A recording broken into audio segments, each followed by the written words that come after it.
Good morning again, friends. Our topic today is a design for living, 12-step wisdom for us all. We'll be reflecting on the 12 steps of Alcoholics Anonymous and the principles that have been adopted by many other recovery communities as well, as they are a path towards healing, serenity, and peace. We'll also explore the spiritual wisdom of these steps, and how this program is often described a simple program for complicated people, can offer insight, support, and transformation in many areas of any of our lives. So we have today two members of our congregation who have graciously offered to share their experiences, and reflections during this service. So in just a moment, I will step aside and hand the pulpit over to them, keeping in mind that anonymity is a significant and respected aspect of the 12 steps. And to honor that tradition, we will simply receive their words without sharing their names. The first speaker will begin, and the second speaker will follow, and later I will come forward with a few closing reflections. Well, thank you. Thanks, Sonia. I actually am going to say my name, but not my last name, because this is being recorded. So my name is Sarita, and I've been a member of this congregation since 2000. So that is many, many years. Today, I'm here to talk about the 12 steps of recovery. Sonia asked me to talk about this. So I have written something that I also then put through ChatGPT. And so if you hear me stumble a little bit, it's because it's not quite my writing. It started out mine. So there are many 12-step programs. A quick search shows that more than 20 currently exist, including Overeaters Anonymous, Gamblers Anonymous, Narcotics Anonymous, and many others. Alcoholics Anonymous was the first. It was founded in June 1935 by Bill Wilson and Dr. Bob Smith, two men who had struggled with alcoholism and found recovery through mutual support and spiritual principles. In 1939, they anonymously published the Big Book of Alcoholics Anonymous. And in 1941, journalist Jack Alexander wrote an article for the Saturday Evening Post titled, "Alcoholics Anonymous Freed Slaves of Drink, Now They Free Others." This article brought national attention to AA, and the fellowship grew rapidly. By 2021, AA's General Service Office, which is in New York City, estimated that the program was active in 180 countries with nearly 2 million members. All 12-step programs share common themes: self-reflection, spiritual growth, and behavioral change. They emphasize honesty, humility, accountability, and service as pathways to lasting recovery and personal transformation. Members often refer to the program as a design for living, a simple program for complicated people. No one graduates from AA. The steps are not a checklist to complete, but principles to practice. Each step builds upon the others, and all are equally important. How can the 12 steps be useful beyond addiction recovery? They offer a guide to happier living, a roadmap to greater peace and serenity within ourselves and in our relationships with others. So I'm just going to go over the 12 steps. Step 1, we admitted we were powerless over alcohol, that our lives had become unmanageable. Step 1 is about surrender, the admission of powerlessness. The Serenity Prayer asks for the wisdom to distinguish between what we can change and what we cannot. Many of us have spent our lives trying to control outcomes, believing we know what is best for our children, our friends, our families. Problem solving was our strength, our armor. We asserted our will, believing that if we tried hard enough, we could shape events to match our expectations. But when life did not unfold according to our plans, when people did not follow our advice or meet our timelines, we felt frustrated, defeated, and restless. For some, that discomfort led back to alcohol, food, gambling, shopping, or other compulsive behaviors to soothe that pain. Step 1 teaches acceptance. We cannot control other people. We can take appropriate action, but we also must allow life to unfold. This spiritual principle takes practice. Yet the more we practice letting go of what we cannot change, the more serenity we experience. Admitting powerlessness is not weakness, it is the beginning of a new freedom. Step 2 came to believe that a power greater than ourselves could restore us to sanity. Notice the wording, came to believe. It suggests a process. Many people begin simply by believing that others believe, and that is enough at first. A higher power can be understood in many ways: God, nature, the fellowship itself, or a spiritual presence of one's own understanding. Step 2 is humbling because it asks us to admit that we need help and that our own efforts have been insufficient. Step 3, made a decision to turn our will and our lives over to the care of God as we understand Him. Step 3 is the decision to let go. It is choosing what AA sometimes calls the easier, softer way. Instead of wrestling every problem to the ground, we pause, we seek guidance, we practice restraint of pen and tongue. We begin to trust that we do not have to control everything. Let go and let God becomes not just a slogan, but a daily practice. Step 4, made a searching and fearless moral inventory of ourselves.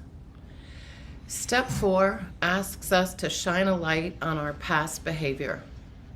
This can be painful. Few of us enjoy revisiting old wounds, poor decisions, resentments, or the harm we have caused. We are asked to list our resentments towards people, places, things, and institutions.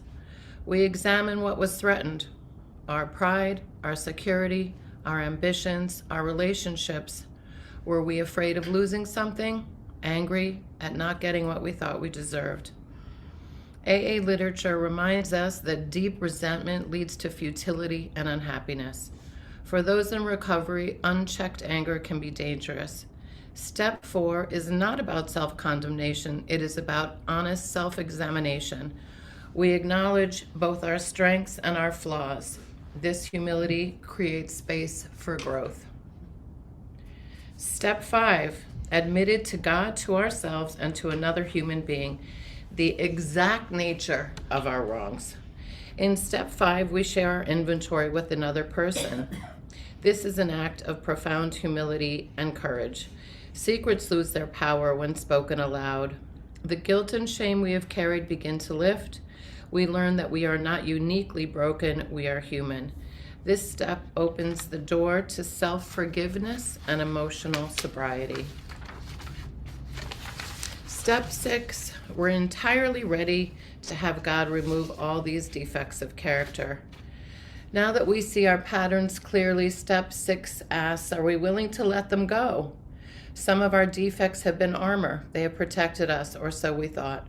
Readiness does not mean perfection. It means willingness. In AA, we speak of progress, not perfection. Step 7, humbly asked Him to remove our shortcomings. Step 7 deepens humility. It is not self-condemnation. It is an honest self-awareness combined with willingness to change. With humility as our guide, we move away from self-centeredness and towards spiritual growth. We begin to trust that with help, we can become better versions of ourselves. Steps 8 and 9 made a list of all persons we had harmed. and became willing to make amends to them all, made direct amends wherever possible, except when to do so would injure them or others. These steps focus on repairing relationships. First, we look back to identify where we were at fault, and then we attempt to repair that damage. In doing so, we begin to clear away the debris of the past. Step 8 also requires willingness. We list those we harmed financially, emotionally, spiritually, and reflect on our ability and readiness to make amends. Guidance from a sponsor is strongly encouraged, and amends must be made carefully to avoid causing further harm. Step 9 is about action. Making an amend is more than saying, "I'm sorry." It is about taking responsibility and, when possible, repairing what was broken. It also includes living amends, changing our behavior so we do not repeat the harm. Not every amend is received as we hope, but once we have sincerely acknowledged our wrongdoing, we are freed from carrying guilt and remorse. There is a profound relief in cleaning up our side of the street. Step 10, continue to take personal inventory, and when we were wrong, promptly admitted it. Step 10 is daily maintenance. Rather than letting small harms fester, we address them immediately. Did we speak too sharply? Offer unsolicited advice? Engage in gossip? Act impatiently or dismissively? We are human. We make mistakes.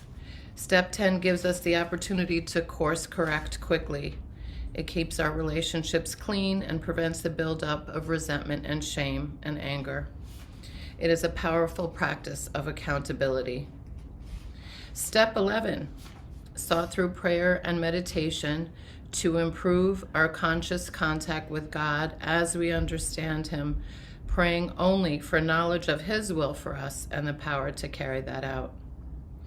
Step 11 invites us to pause. Are we reacting impulsively, responding thoughtfully? Are we moving in a good, orderly direction? Through prayer and meditation, however we personally define them, we can cultivate awareness, restraint, and spiritual connection. We learn to pause before speaking or acting. This step fosters peace, perspective, and intention. Step 12, having had a spiritual awakening as a result of these steps, we tried to carry this message to others and to practice these principles in all our affairs. This final step, step 12, is about service and integration. The gifts of the program include a new freedom, new happiness, serenity, and peace. We carry the message not only through words, but through how we live. The 12 steps are not about perfection. No one works them flawlessly. We are all works in progress. But as a design for living, they offer a framework for greater honesty, connection, responsibility, and compassion.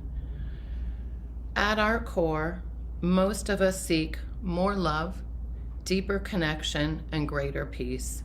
The 12 steps provide a practical path toward that goal, one day, one choice, one action at a time. Thank you. That was great. Thank you. Thank you so much. Thank you. That was so well done. We'll have a moment after. Thank you, Sarita.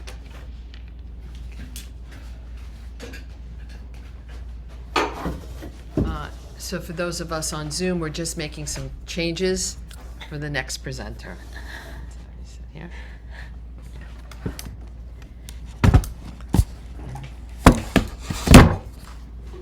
Okay. Thanks.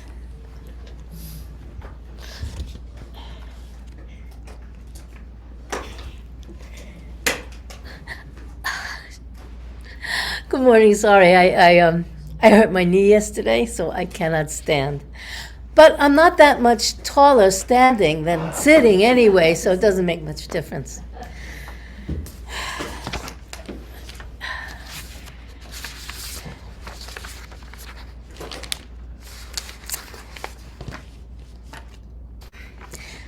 when Sonia told me that, Serena, you can Yes. say that. okay, I was going to say speaker one, but she said, you can say Sarita.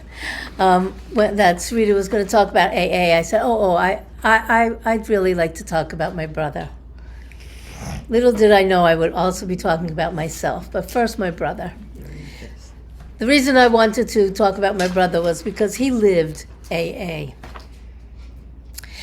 And since the 12 Steps is anonymous, I just wanted to let you know that about a year before he died, I asked him if I could share his story, and he said, absolutely. He said, especially if it helps somebody. So my youngest brother, Jeff, was born with a rare congenital heart defect. Doctors told my mother that he wouldn't live past the age of 16. Well, he was depressed about his health. He couldn't play sports like the other kids, and was always aware that death could be close by.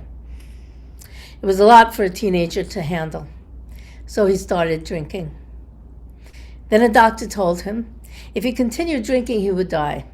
Well, this was not hyperbole. Heavy alcohol consumption and binge drinking causes high blood pressure, irregular heartbeats, weakened heart muscle, and heart failure. So Jeff got scared, found out about AA, and he went to his first meeting, and he never left. One day at a time, when he died, he had never had another drink for 40 years. But he was devoted to this program, and he worked hard to achieve that goal. He attended and spoke at many meetings every week. He had sponsors, and he sponsored many people, helping hundreds over the years. When he was 16, the Mayo Clinic developed a surgery that could possibly extend his life. And he had open heart surgery 3 times when he was 16, 18, and 28. In the evening before the surgery, when he was 28, he went around the hospital asking the staff if there were any drunks in the hospital. He went to talk to them individually about AA and the possibility of changing their lives. He did that even though he was having a very difficult, possibly life-threatening surgery the next day. Another time, he told me he drove 2 hours to speak in the snow to speak at a meeting, and then 2 hours back. When I asked him why he would spend 4 hours in the car for a meeting, he replied, "I do whatever it takes." Bill W., as Rita said, was the founder of AA. Jeff made pilgrimages to Bill W.'s historic house, to his birthplace, to his burial site. Jeff and his wife had lots of AA friends, and they went on several AA cruises. The 12 Steps encourage a belief in a higher power. In October 2024, before a simple prostate surgery at the Mayo Clinic, I asked him if he was afraid. He answered, "No, it's up to God."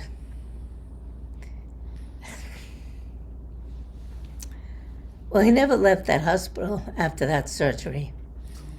He had 6 surgeries in 1 month. And at the end, he died. He was 61. He had truly lived the AA program. What could have been his death became his life.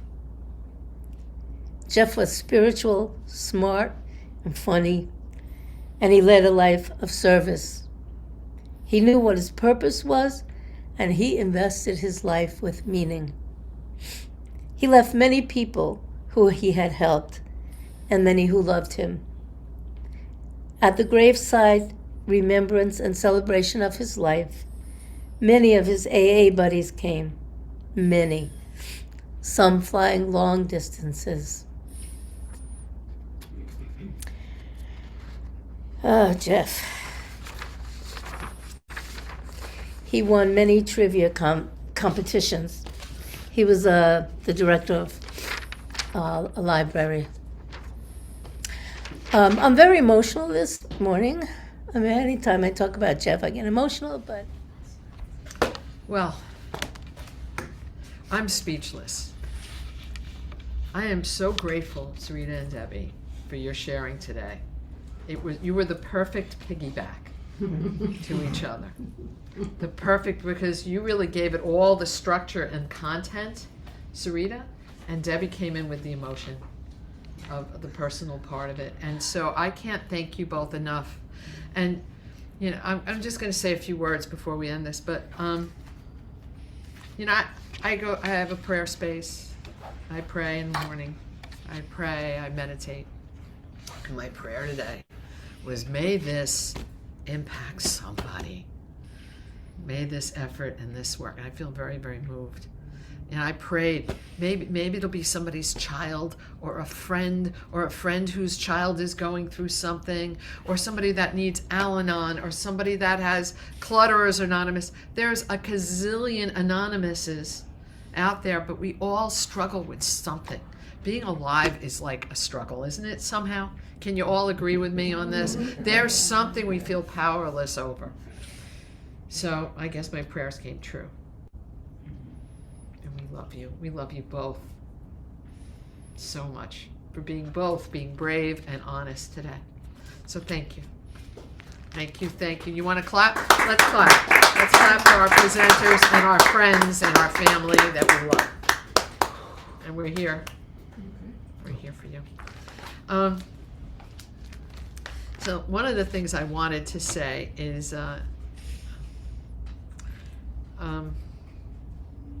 over the years I've attended many kinds of 12-step meetings, some to support others and some for myself. My first experience was when I was 17. I went with one of my best friends. Her father had just gone into the rooms. He was a very severe alcoholic, a policeman who would get drunk and wave his gun around and smack his family and lots of rough things. She said, you want to go? You know, I want to go. I said, sure, I'll go. And little did I know how many times I'd end up in the rooms or on Zoom or trying to support somebody, and how I found support myself in some of my struggles in my life. Again and again, I witnessed something powerful. People finding a way forward, people discovering that there's a path out of despair. There is a path to healing. The 12 steps, really, when you look at it through the spiritual lens, is astounding. You know, it's one of the things we study in seminary. We don't just study Judaism, Christianity, all these other traditional religions. We study 12-step spirituality because we recognize that it truly is a spiritual path.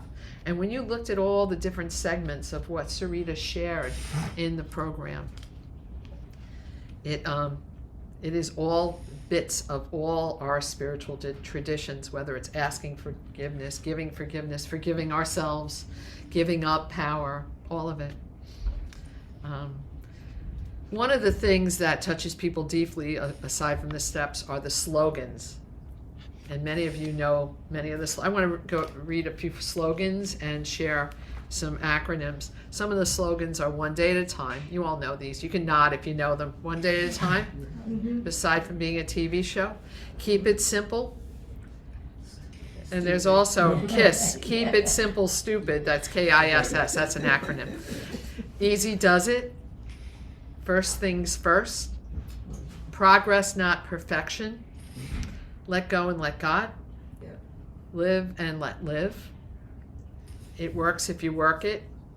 Take what you so work it. You work it and live. Yes. Take what you like and leave the rest. Some of the acronyms that I know, and friends, so many friends use these. EGO, EGO, easing God out. I like that. Fear, false evidence appearing real. Or fuck everything and run. That's another one. Bleep, bleep, bleep. Halt, hungry, angry, lonely, tired. Yeah. And kiss, of course. Keep it simple, stupid, which everybody loves that one.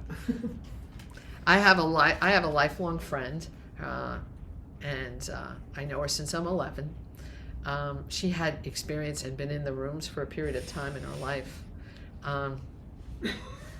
Her partner, she's my age, has advanced Alzheimer's, early onset.